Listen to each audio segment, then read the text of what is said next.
Hello, everyone, and welcome to my latest vlog, which is a few days earlier than usual, given there's so much going on in the world, so I didn't want to delay it for another week. Today, I'd like to talk about a topic that's really, really close to my heart and what only a few people know that I've actually worked in for a number of years, and that's the issue of migration. I'm not a migration expert by any means, but I have worked in the subject in Pakistan, particularly in the issues of labor migration and immigration, labor policy, immigration policy, and being a migrant myself. From Pakistan to Canada, global south to global north, I've been very active and vocal about immigration policies between these two regions and how those policies can affect both migrants and countries who send migrants and who receive migrants. Today, I'd like to talk about a topic that I wrote about briefly about 2, 3 years ago for a conference. And it stemmed from the work that I was doing at the time, co editing our book, White Saviorism in International Development. I was interested in looking at the concept of white saviorism in the context of migration. And so I wrote a piece where I spoke about white saviorism in migration governance regimes, and I will link the piece to this vlog as well, so that if you're interested, you can take a look at it. I've been very much wanting to expand on that idea. The idea that migration governance regimes, particularly in the global north, so migrant receiving countries, are very, very influenced by the idea and concept of white saviorism. Now, in international development, through our book, we've made it very clear that this is a state of mind more than an actual, tangible, I suppose, concept, which has come down through colonial times. And in international development, it's very easy to talk about and implement and apply it because international development is about helping people, quote unquote, doing good for others or saving people from their miserable existences and lifting them up in the world and then being touted as saviors, particularly white saviors, because this is coming from the rich white north to the poor non white south. You can actually apply that concept to migration governance as well, particularly how we see it unfolding in recent days, weeks, and months as well. I see that happening, and this is detailed in my article, is that migration initially began, contemporary migration, let's call it that, in post-colonial times, from countries that were earlier colonized to and now independent, to countries that were that had colonized these countries. So it was basically the colonizers that were now opening their doors, the former colonizers opening their doors to their people of their former colonies. And initially, so you saw that after, with the rise in migration to the UK, for instance, from South Asia after independence in 1947, in subcontinental independence after partition. And you saw a lot of that happening from many parts of the world to the United States as well in the 1950s, 60s, and 70s. And a lot of this was touted as, initially in those days, it was framed as making amends. So, former colonizers making amends to their former colonies by allowing them to come and live in their countries now and seek a better life and a better future, etc., etc. But what it really was getting a cheap labor market, opening up a market for cheap labor, really, because as you see it today, immigration is not really framed openly as, people wanting to move because they have the right to move, but people moving because they will do well in economies they move to and actually bolster the economies of those countries, the receiving countries. So the emphasis is more about the impact that this will have on receiving countries than actually on the lives of the migrants themselves, which is by de facto then assumed, well, obviously, they're coming to our wonderful country, so they're obviously going to have wonderful lives. We've seen that's not true. I've experienced this myself, as many of us have. And in the last few years, this has morphed into the anti-migrant settlement sentiments, because Migrants are seen as not integrating well enough, i.e., in reality, possibly for countries not contributing economically enough for them. Therefore, they are a problem. And this is where the idea of white saviorism comes in, or at least where I see it coming in.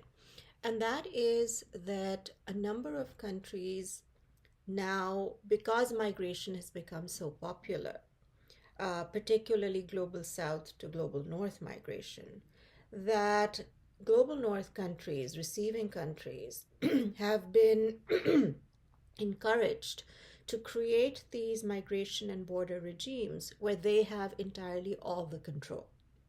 So they decide who gets in, how they get in, when they get in. And these days, it's whether they can actually even stay in, as we see with the birthright citizenship controversy that Trump brought about a few days ago.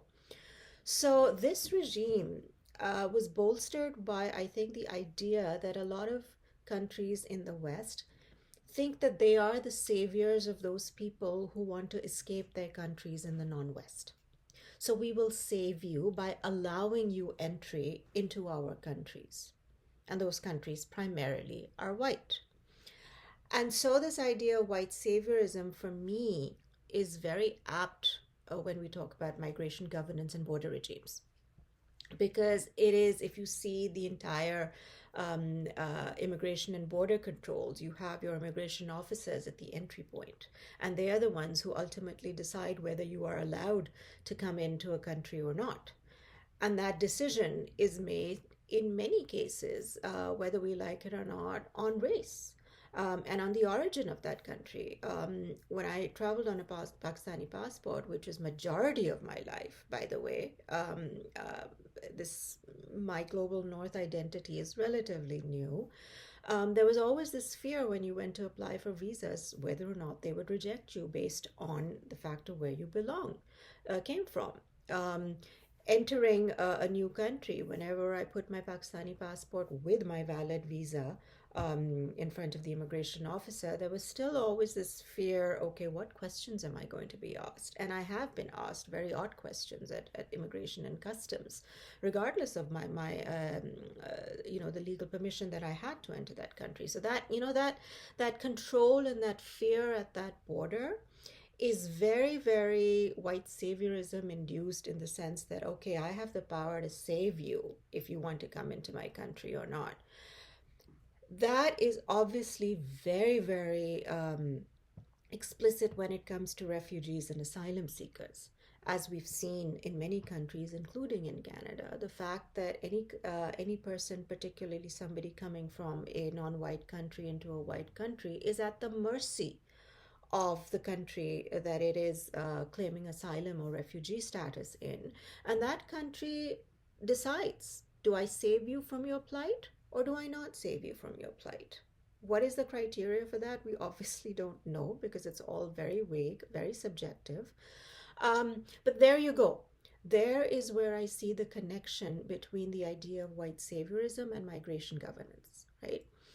Um, Now I'd like to move to a slightly different part of that topic, and that is the idea that this idea of saviorism only exists between white and non-white, only between North and South.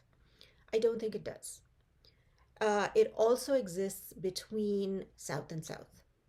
And in that case, it's not white saviorism, it's just generally the idea of saviorism.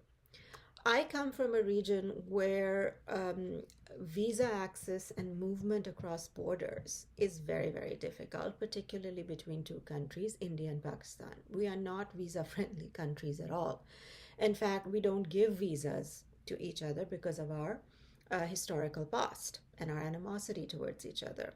I remember I've only been to India once and I got what is called a police reporting visa, which means that when you enter India, you have to report to the local police station and tell them that I have arrived from Pakistan. And when you leave India, you've got to again report to the police station and say that now I am leaving India. And they have to know exactly where in the country you are. It's also one of the very few regions that gives visas by city. So I got a visa for India, not for the entire country, but just for the city that I wanted to visit, right? And I remember going to the police station. I was there for a conference hosted by a local organization, and one of their employees took me to the police station to do my reporting. It took entirely the whole day, because there you had, the staff at the police station knowing where I was from and intentionally making it very difficult for me to report to them, even though I was there under whatever regulations that I had to adhere to. And that was their stance, right? So they had the power over me. Um, and we do exactly the same thing in Pakistan, by the way. It's a reciprocal measure, it's not just one sided. So there you have countries of the global south holding power over another country of the global south because of historical and political reasons. We also have issues within Africa that we've read and heard about, that crossing African borders within Africa for Africans is not easy, right? I mean, they are advocating for an open Africa, a borderless Africa, because they have to have visas to travel within their own continent. So, this idea that migration governance regimes are only limited to the global north, global south, and it's a colonial entity alone is not exactly factually correct. It happens everywhere. And so that is something that I think we need to keep in mind when we talk about things like open borders and visa regimes. But anyway, just to round up everything that's going on right now in the world of migration, the idea that migration to the global north is getting harder and harder. Canada has cracked down intensely on its migration efforts, which is I mean, you started it in the first place. You opened up the borders because you wanted to be economically prosperous. And then you realized that you hadn't prepared yourself for the onslaught. But no, it's the immigrants' fault. It's the migrants' fault because there are too many of them coming. So let's completely crack down and cut down and go do a complete 180 is also an idea of white saviorism sort of gone rogue, right? Let's open up our borders and allow people to come and have better lives and better futures because we can provide that to them. But no, okay, now hold on. We're not ready for that because we didn't actually predict the fact that we had to do some work in that as well. It wasn't just about bringing people in, we had to actually give them good lives and prosperous lives. But anyway, it's easy for us to crack down on everything because we make the policies and we make the rules. So out with everybody, out with everything. And that's what we see Trump doing right now. So it's the control that this white savior aspect, and we've seen that very obviously in the fact that the world was ready to accept Ukrainian refugees, but not Afghan refugees, and definitely not Palestinian or Sudanese refugees or anyone else coming from other parts of the world or non-white parts of the world. So that again, I think, comes down to the idea that the white savior has the power to decide who it can save, who it can open its borders to, and who it can close its borders to. So this is an idea and a concept that I would love to explore further. It's always just been a 1,000-word article. But if anybody is interested in working with me to explore this further, and let me be very clear, I'm not talking about conceptually and intellectually. I'm talking about actually working with me on a project, a paid project. And yes, this is a shameless plug for that because I think a lot of knowledge that we bring in is used, but not actually sort of appreciated in regular terms. So anyhow, I'm linking the article to the end of this vlog. I would love to hear your comments and your feedbacks and your feedback and views on it. And if you think that this is something that deserves to be explored further, I think in particularly with what's going on around the world with migration and immigration policy gone rogue, it is a very pertinent concept, and I think it will affect and influence policy quite a lot if it's looked into in depth. But I leave that up to you. This is simply an idea that I came up with a couple of years ago, but I'm just seeing it play out more and more with what is going on around us. Anyway, thank you very much and see you next time.